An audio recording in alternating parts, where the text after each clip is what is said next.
Welcome, everyone, to the National Speech and Debate Tournament Finals.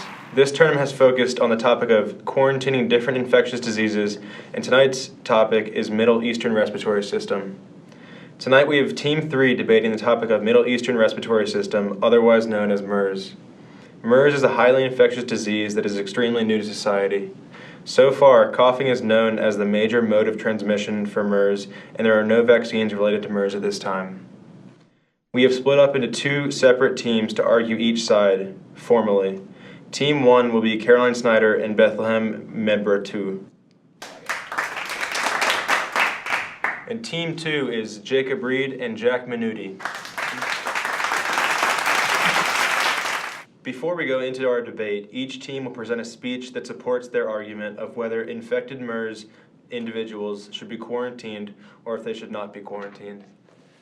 A popular reason that we should quarantine people with MERS is because it will help to prevent the spread of disease. Quarantining MERS patients will also benefit scientists since they would be able to observe the disease at a closer look. Many people in countries that have already had a history with this disease are very worried about the outcome of not quarantining individuals that test positive for MERS, and people who have also close related symptoms of MERS. The outcome is simple. Accepting the risk of deciding not to quarantine potential MERS patients would be detrimental to the country.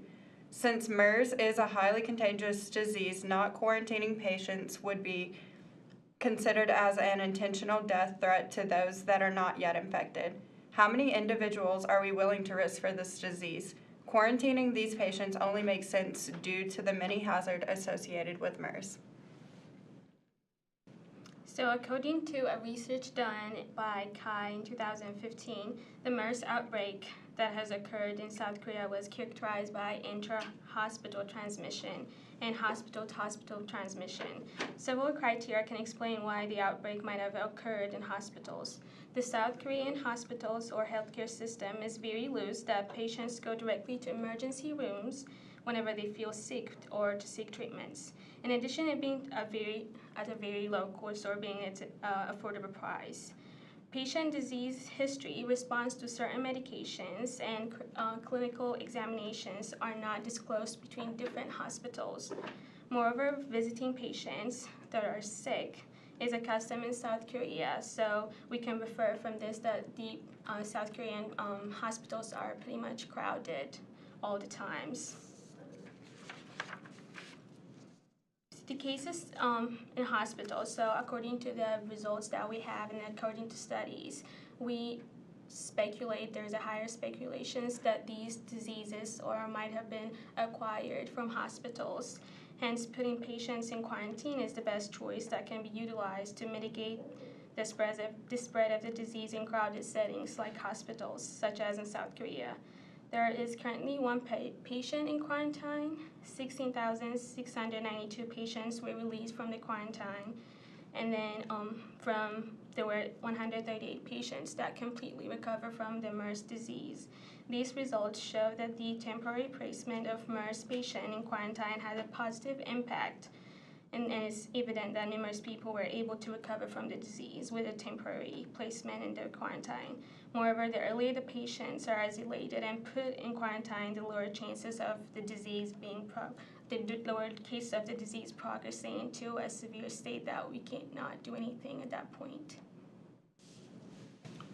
Individuals that are affected with MERS should not be placed in quarantine because there are numerous moral, ethical, economic, and logistical issues that come along with imposing isolation on a large group of people. It is morally and ethically wrong to place patients in quarantine because it can have irreversible negative mental consequences. According to the National Institute of Health, separating patients from their family members and placing them in a quarantine will take a heavy emotional toll, thus resulting in depression and anxiety. Instead of isolating the patients totally, meticulous hospital measures must be practiced to reduce the spread of the disease, yet still allow visitors to see the patients. It is evident that moral issues play a huge part in deciding whether or not to quarantine people, but another defining factor is the economic issues it may pose.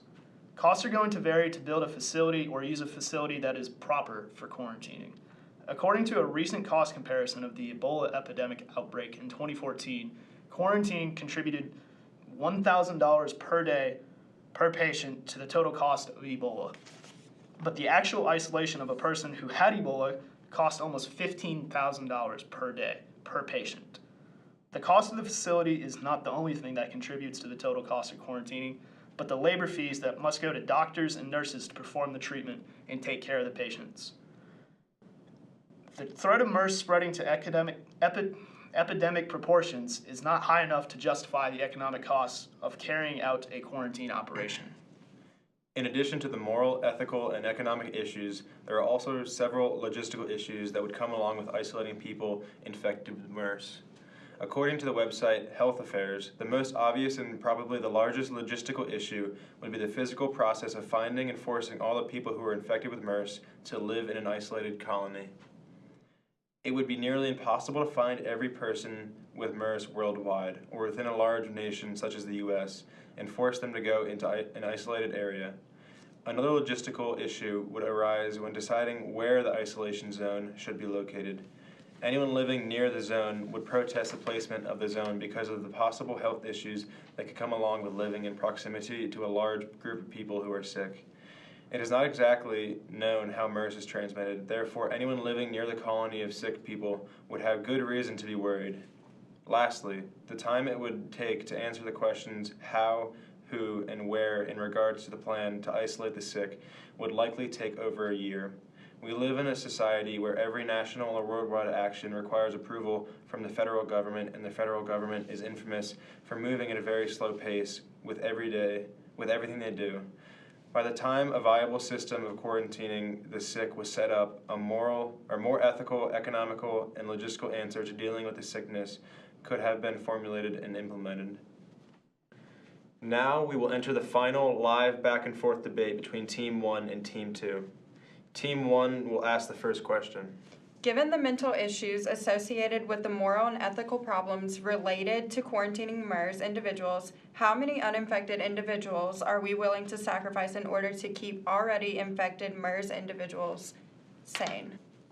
There have not been a great number of people worldwide who have contracted MERS, so why would we put the infected people through the trouble of being isolated?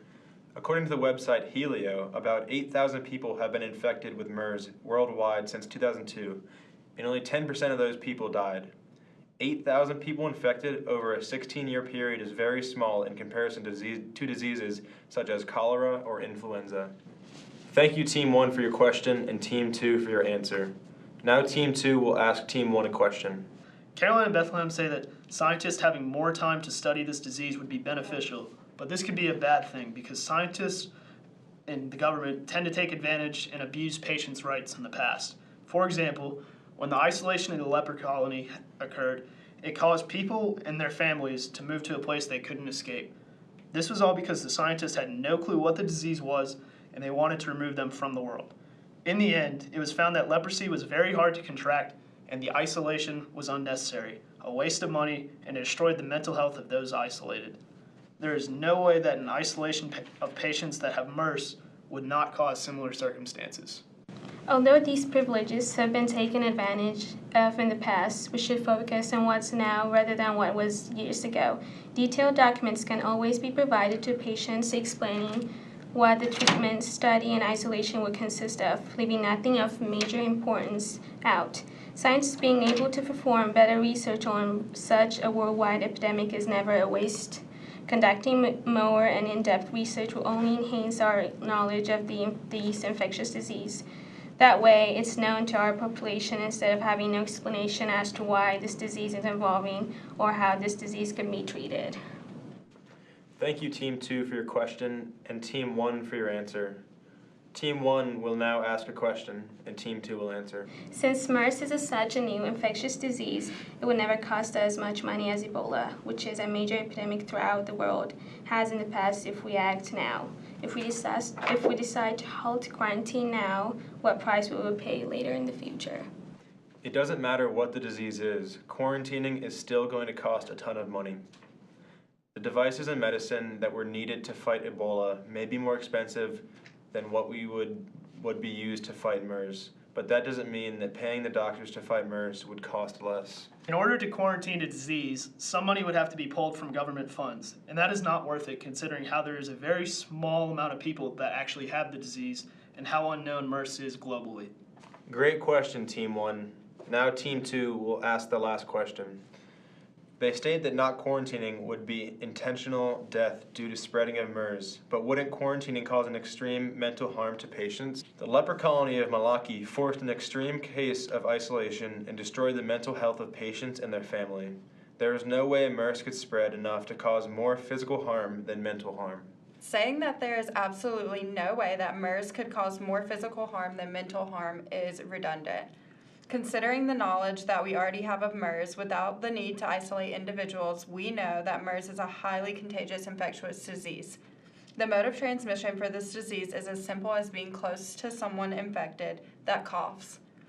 If we are able to provide detailed documents to patients in isolation about their treatment procedures, study details, and what the isolation will consist of, we would also be able to go to the extent to make sure each process is ethical to keep the patient's sanity. Thank you, Team 1 and Team 2, for your insightful debate on MERS. Now it is time for you, the audience, to decide who won.